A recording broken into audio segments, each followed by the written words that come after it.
దేవుడు అబ్రహామును పిలుస్తున్నారు.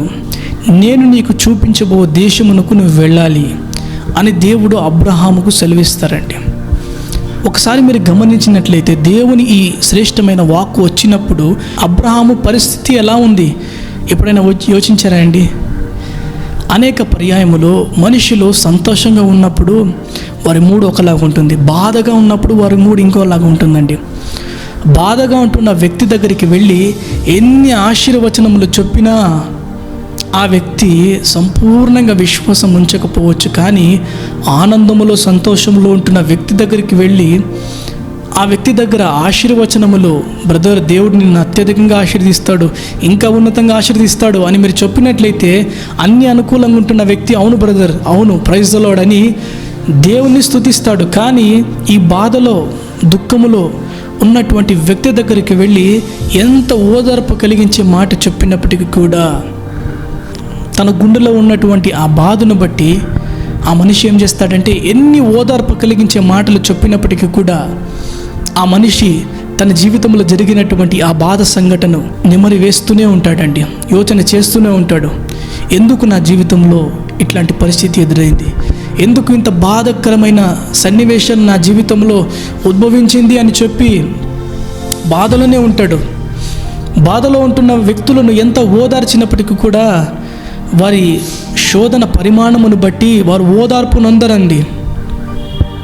ఇక్కడ మీరు ఒకసారి గమనించినట్లయితే అబ్రహాము పరిస్థితి, దేవుడేమో చెప్తున్నారు, నేను నీకు చూపించబో దేశమునకు నువ్వు వెళ్ళాలి, నేను నిన్ను ఆశీర్వదిస్తాను, నిన్ను ఆశీర్వదించే వారిని నేను ఆశీర్వదిస్తాను, నిన్ను శపించే వారిని నేను శపిస్తాను, నిన్ను గొప్ప జనముగా చేస్తాను అని దేవుడు వాగ్దానం చేస్తున్న ఈ సమయంలో అబ్రహాము యొక్క పరిస్థితి ఎలా ఉంది? What is the situation of Abraham? Abraham తన తండ్రిని కోల్పోయాడండి. తెరాహును హారాను అనేటువంటి ప్రాంతంలో కోల్పోయాడండి. ఆ పై వచనంలో ఒకసారి మీరు చూసినట్లయితే ఆదికాండం 11వ అధ్యాయం 32వ వచనం ఒకసారి మీరు గమనించినట్లయితే తెరాహు బ్రతికిన దినములు 205 ఏండ్లు. తెరాహు హారానులో మృతి పొందెను. అబ్రహాము తన తండ్రిని కోల్పోయాడండి. సహజ సామాన్యంగా ప్రతి ఒక్కరి కుటుంబంలో కూడా ఇంటి పెద్ద ఉన్నట్టున్నట్టే చనిపోయాడంటే కుటుంబం యొక్క పరిస్థితి ఎలా ఉంటుందండి? నిజంగా చెప్పాలంటే కోవిడ్ టైంలో ఈ ప్రపంచమంతా కరోనా వైరస్ ద్వారా అనేక మంది మృతి పొందుతున్న ఆ భయంకరమైన సంవత్సరములలో ఎంతోమంది కుటుంబంలో ఎంతోమంది వారి కుటుంబికస్తులను కోల్పోయారండి. కోవిడ్ టైంలో జరిగినటువంటి సన్నివేశాలు మనందరికీ తెలుసు. ముఖమును చూడడానికి కూడా ఎంతోమందికి వీలు లేకుండా వారి శవమును తీసుకుని వెళ్ళేవారండి, పాతి పెట్టేవారండి. ఎంతోమంది వారి కుటుంబంలో తల్లిదండ్రులు కోల్పోయారు. ఎంతోమంది తల్లిదండ్రులు వారి కుమారులను కూతురులను కోల్పోయారండి. ప్రభునందు ప్రియులారా, అబ్రహామునకు కూడా ఒకసారి మీరు చూసినట్లయితే ఇదే సన్నివేశం ఎదురైంది. తన తండ్రిని కోల్పోయాడు. ఒక వాగ్దానం అతని జీవితంలో దేవుడు చేశారండి. నేను నీకు చూపించబో దేశమునకు నువ్వు వెళ్ళాలి, నేను నిన్ను అక్కడ దీవించి ఆశీర్వదించి ఒక గొప్ప జనముగా నిన్ను చేస్తాను అని దేవుడు వాగ్దానం చేశారండి. ప్రభునందు ప్రియులారా, ఈ సమయంలో అబ్రహాము ఏం చేశాడంటే పిలిచిన దేవుడు నమ్మదగిన దేవుడని చెప్పి దేవుని మాటకు లోబడి దేవుని మాట ప్రకారంగా తన తండ్రి ఇంటిని విడిచిపెట్టి దేవుడు వెళ్ళు అని చెప్పినటువంటి ఆ ప్రదేశమునకు వెళ్ళిపోయాడండి.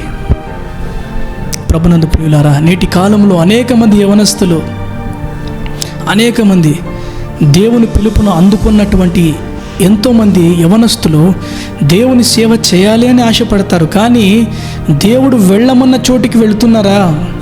దేవుడు చేయమన్న సేవను చేస్తున్నారా?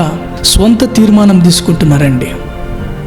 స్వంత తీర్మానం చదువులో అయినా కుటుంబంలో అయినా ప్రతి ఒక్క విషయంలో వారు ఏం చేస్తున్నారంటే స్వంత తీర్మానం చేస్తున్నారండి. ఎంతోమంది ప్రార్థన చేయరు, దేవుని సహాయం పొందుకోరు, వారి మనసుకు తోచింది. ఇంకొంతమంది ఏం చేస్తారంటే ఫ్రెండ్స్ చెప్పేటువంటి మాటలను విని వారి జీవితంలో నిర్ణయాలు తీసుకుంటారండి. చివరికి ఏమైపోతుందంటే వీరి జీవితం సర్వనాశనం అవుతుందండి. ప్రభునందు ప్రియులారా, ప్రియ యవనస్తుడా, నీ జీవితంలో నువ్వు చేస్తున్నటువంటి తీర్మానం అది ఎవరిని బట్టి, నువ్వు చేస్తున్నటువంటి తీర్మానం ఎవరి మహిమార్థమై నువ్వు చేస్తున్నావు? ఎవరి సహాయమును నువ్వు తీసుకుంటున్నావు? ఎవరి ఆలోచన నువ్వు తీసుకుంటున్నావు? మోకరించి ప్రార్థన చేస్తున్నావా? వాక్యం ధ్యానిస్తున్నావా? దేవుని చిత్త ప్రకారం నడవాలి అని ఆశపడుతున్నావా? లేదా స్నేహితులను మెప్పించాలని, లేదా ఇతర వ్యక్తులను మెప్పించాలని సొంత తీర్మానం తీసుకొని చివరికి శాపగ్రస్తంగా నీ జీవితమును మార్చుకుంటున్నావా? వాక్యం ద్వారా దేవుడు నేరుగా నీతోనే మాట్లాడుతున్నాడు. ప్రస్తుత కాలంలో ఈ రోజుకి కూడా అబ్రహాము జీవితమును మనము జ్ఞాపకం చేసుకుంటున్నామంటే, అబ్రహాము ఏం చేశాడండి? దేవుడు చెప్పినటువంటి మాటను అబ్రహాము సంపూర్ణంగా నమ్మాడు, దాని ప్రకారంగా నడిచాడు. కాబట్టి నేటి దినమున కూడా అబ్రహామును గురించి మనం చదువుతున్నామండి పరిశుద్ధ గ్రంథములో. ప్రియ యవనస్తుడా, నీవు అనేకులకు దీవెనకరంగా నువ్వు మారాలంటే, అనేకులకు మహిమకరంగా నీ జీవితం ఉండాలంటే నువ్వు చేయవలసిన పని ఏమిటంటే దేవుని చిత్త ప్రకారంగా నువ్వు నడవాలి. మనుషుల ఇష్ట ప్రకారంగా నువ్వు నడవకూడదు. మనుషులు తత్వం ఎలాగుంటుందంటే, మనసులో ఒక విధమైన భావనను పెట్టుకొని ఎదురుగా ఇంకొక విధంగా మాట్లాడతారండి. కానీ నిన్ను ప్రాణంగా ప్రేమించే, నేను ప్రకటిస్తున్నటువంటి జీవము గల దేవుడైనటువంటి నజరేయుడైన యేసయ్య, ఆయన ఎప్పుడు నీ మేలును కోరి నిన్ను దేశం యొక్క ఉన్నతమైన స్థానంలో నిలవబెట్టాలి అని నీకు ఆలోచన చెప్పి నీవు నడవలసిన మార్గముని నీకు ఉపదేశించి నిన్ను ఉన్నతమైన స్థానంలో పెట్టాలని నా దేవుడు ఎప్పుడు ఆశ కలిగి ఉంటున్నాడు. అట్లాంటి ప్రేమ కలిగిన యేసయ్యను విడిచి ప్రస్తుత కాలంలో మనుషుల మాట విని నష్టంలో ఉన్నావా? సమస్తమును కోల్పోయావా? దేవుడు నీతోనే మాట్లాడుతున్నాడు. ఇప్పటికి కూడా ఆలస్యం అవ్వలేదు. ఇప్పటికి కూడా నీవు మోకరించి పశ్చాత్తాపపడి దేవుని చిత్త ప్రకారంగా నీవు అడుగు వేసావంటే నిశ్చయంగా నా దేవుడు నీవు అనుకున్న దానికంటే ఉన్నతమైన స్థానంలో నీ జీవితాన్ని పెట్టడానికి నేను ప్రకటిస్తున్న దేవుడు ఆయన నమ్మదగిన దేవుడు. హల్లెలూయా! దేవునికి మహిమ కలుగునుగాక. ప్రస్తుత కాలంలో అండి అనేక మంది స్వంత తీర్మానాల ద్వారా వారి జీవితాన్ని శాపగ్రస్తంగా మార్చుకుంటున్నారండి. ఎంతోమంది చిన్న వయస్సులోనే ఈ ప్రేమ అనేటువంటి వలలో పడి చదువుకోవాల్సిన సమయంలో పిచ్చి వేషాలు వేసి చివరికి వారి జీవితాన్ని సర్వనాశనం చేసుకుంటున్నారండి. యవనస్తులు కాదండి, చిన్న చిన్న బాల్య ప్రాయంలో ఉంటున్నవారు, టీనేజర్స్. సాతానుగాడు ఏం చేస్తున్నాడంటే ఈ టీనేజర్స్ని ఈ ప్రేమ అనేటువంటి వలలో పడివేసి చివరికి వివిధమైన వ్యసనాలకు వారిని బానిసలుగా చేసి నిండు నూరేళ్ళు దేవునికి మహిమకరంగా జీవించవలసిన యవనస్తుల జీవితాన్ని హఠాత్తుగా వారు సూసైడ్ చేసుకునే లాగన. ఎందుకు సూసైడ్ చేసుకుంటున్నారా అంటే లవ్ ఫెయిల్యూర్ అంటారండి యవనస్తులు. ఎంతోమంది ఎందుకు సూసైడ్ చేసుకుంటున్నామంటే నేను ఎగ్జామ్లో ఫెయిల్ అయినా అంటారండి. ప్రియ యవనస్తుడా, నీవు దేవుని సొత్తు. ఆయన తన రక్తం ఇచ్చి ప్రాణమిచ్చి వెల కట్టి నిన్ను కొన్నారు. నీవు నీ సొత్తు కాదు, నీవు యేసయ్య సొత్తు అని ఎప్పటికీ నీవు మర్చిపోకూడదు. నీ మీద నీకు అధికారం లేదు. నీ మీద అధికారం నా దేవునికి ఉండాలి. ఎప్పుడైతే దేవుని అధికారంలో, దేవుని ఆధ్వర్యంలో, దేవుని ఆలోచన ప్రకారంగా, దేవుని చిత్త ప్రకారంగా నీవు ఎప్పుడైతే అడుగు వేస్తావో నీవు చేసే ప్రతి ఒక్క ప్రయత్నంలో నీ దేవుడు నీకు తోడై ఉంటాడు. దేవుడు తోడై ఉంటే ఏం ఫలితం బ్రదర్ అని అడగవచ్చు. యోసేపుకు దేవుడు తోడై ఉన్నాడు కాబట్టే ఏ దేశముకైతే బానిసగా వెళ్ళాడో ఆ దేశాన్నే శాసించాడండి. ఆ దేశానికి ప్రధానమంత్రి అయ్యాడండి యోసేపు. ఎందుకు? It is not the talent of Joseph, it is the mighty hand of my lord God saviour Jesus Christ. Hallelujah! అది యోసేపు యొక్క బలం కాదు, యోసేపు యొక్క శక్తి సామర్థ్యం కాదు, యోసేపుకు తోడై ఉన్నటువంటి దేవుని బాహుబలం అండి. హల్లెలూయా! ఒకవేళ ప్రియ యవనస్తుడా, నా దేవుని బాహువు గనుక నీకు తోడై ఉంటే, దేవుని హస్తం నీకు తోడై ఉంటే ఈ ప్రపంచంలో ఎవరు కూడా నిన్ను ఆపలేరు. కొండలు ఆపలేవు, శత్రువులు ఆపలేరు, సాతాను సమూహాలు నిన్ను ఆపలేరు. ఉదయించే సూర్యుని వలె నీ అభివృద్ధి ఉండబోతుంది.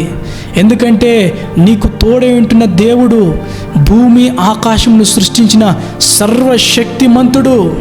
ఆయనకు అసాధ్యమైనదే లేదు. అట్లాంటి దేవుడు నీకు తోడై ఉన్నాడంటే ఇంక నీకు ఓటమి అనేది ఉండదు. విజయ పతాకములో నిన్ను నడిపిస్తాడు. నేను ప్రకటిస్తున్న నా దేవుడు. ఈరోజున అనేక మంది, చాలామంది యవనస్తులు ఎంతో గొప్ప గొప్ప చదువులు చదువుతున్నారు, కానీ ఉద్యోగం లేక కొన్ని నెలలుగా, కొన్ని సంవత్సరాలుగా ఉద్యోగం చేయడానికి వారికి ఆపర్చునిటీ దొరకక ఎంతోమంది ఆత్మహత్య చేసుకుంటున్నారండి. ఎంతోమంది సోషల్ మీడియాలో ఒకసారి చూసినట్లయితే వారు పోస్ట్ చేస్తున్నారు, కొన్ని నెలలుగా నేను ఉద్యోగ ప్రయత్నం చేశాను కానీ నాకు ఉద్యోగం దొరకలేదు, కాబట్టే ఐఎమ్ అటెంప్టింగ్ సూసైడ్ అని రాసి ఎంతోమంది సూసైడ్ చేసుకుంటున్నారండి. ఎందుకంటే ఎన్ని నెలలైనప్పుడు కూడా ఉద్యోగం దొరకటం లేదు. ప్రభునందు ప్రియులారా, ఒక్కసారి మీరు గమనించండి, ఒక్కసారి మీరు ఆలోచించండి. నీవు మరణించిన తర్వాత ఇంకొక జీవితం ఉందని నువ్వు మర్చిపోకూడదు. మరణించిన తర్వాతే అసలైన జీవితం ప్రారంభమవుతుంది. ఈ లోకములో నువ్వు నీతిగా, యథార్థంగా, పరిశుద్ధంగా దేవుని చిత్తమును నెరవేర్చి నీవు నడిచావంటే నీవు మరణించిన తర్వాత రెండవ మరణం నీవు పొందవు. నిత్యం జీవములో నీకు స్థానం లభిస్తుంది. ఒకవేళ ఈ లోకములో ఉన్నన్ని రోజులు విచ్చలవిడిగా లెక్కలేని, విలువలేని జీవితమును ఒకవేళ నువ్వు జీవించి, పాపిష్టి జీవితమును ఒకవేళ నువ్వు జీవించావంటే మరణించిన తర్వాత రెండవ మరణం ఉంటుందండి. ఆ రెండవ మరణానికి ఎవరైతే బానిసలుగా మారతారో అగ్ని ఆరదు, పురుగు చావదు అనేటువంటి నరకములో పాపము చేసినటువంటి, పాపిష్టికరమైన జీవితం జీవించిన ప్రతి ఒక్కరూ ఆ నరకములోనికి వెళ్తారు. నరకం అనేటువంటి మాటను సాతానుగాడు ప్రస్తుత కాలంలో ఏం చేస్తున్నాడంటే మరుగు చేస్తున్నాడండి. తినుము, త్రాగుము, సుఖించుము, ఇదే జీవితం అనేలాగన సాతానుగాడు మనుషుల యొక్క మైండ్ సెట్ని మారుస్తున్నాడండి. కానీ చివరికి పాపంలో జీవించి పాపంలో మనిషి మరణించాడంటే నిత్య నరకాగ్నికి తన ఆత్మ వెళుతుంది అని మనిషి తెలుసుకొనలేకపోతున్నాడు. ఈ శరీరం మట్టికి మట్టి, దుమ్ముకు ధూళైపోతుందండి. కానీ దేవుడు నీకు ఇచ్చినటువంటి ఆత్మ ఉందే, అది నరకానికి నువ్వు పంపిస్తావా? అప్పుడు ఎంత పశ్చాత్తాపడినా, ఎంత మారు మనసు పొందినా నరకంలో నీకు ఒక్కసారి నువ్వు వెళ్ళావంటే ఇంక నీకు పాప క్షమాపణ ఉండదు. నరకంలోనే యుగాయుగాలు నువ్వు కాలిపోవాలి. నరక బాధను నువ్వు అనుభవించాలి. అట్లాంటి నరక యాతన నుండి విడిపించుటకే సర్వోన్నతుడైన దేవుడు తన సింహాసనాన్ని విడిచిపెట్టి దాసుని సారూప్యమును ధరించి తను తాను రిక్తునిగా చేసుకొని యేసు ప్రభుల వారు నీ కొరకై నీ మీద రావాల్సినటువంటి ప్రతి ఒక్క పాప భారాన్ని తన మీద మోసుకొని నరక యాతనను పొంది ఆఖరి రక్తపు బొట్టు వరకు నీకోసరమైన రక్తమును చిందించి తన ప్రాణమును అప్పగించి మరణించి మూడవ దినమున తిరిగి లేచింది ఎందుకు? నిన్ను మోక్ష మార్గంలోనికి చేర్చాలనే కదా. ఇంత గొప్ప రక్షణను నువ్వు నిర్లక్ష్యం చేసావంటే ఎలా తప్పించుకొనగలవు? ప్రియ దేవుని ప్రజలారా, అబ్రహాము లోబడినట్లుగా నీవు లోబడాలి అని దేవుడు నేరుగా వాక్యం ద్వారా నేరుగా నీతోనే మాట్లాడుతున్నాడు. ఎందుకంటే నువ్వు నీ సొత్తు కాదు, వెలపెట్టి కొన్న క్రీస్తు సొత్తు నీవు. దాన్ని నువ్వు ఎప్పటికీ మర్చిపోకూడదు సుమా. నీ పని ఏమిటంటే దేవుని చిత్తమును జరిగించాలి, అంతే అండి. ఎవరైతే దేవుని చిత్తమును జరిగిస్తారో వారు చేసే ప్రతి ఒక్క ప్రయత్నములను దేవుడు వారికి తోడై ఉంటారండి.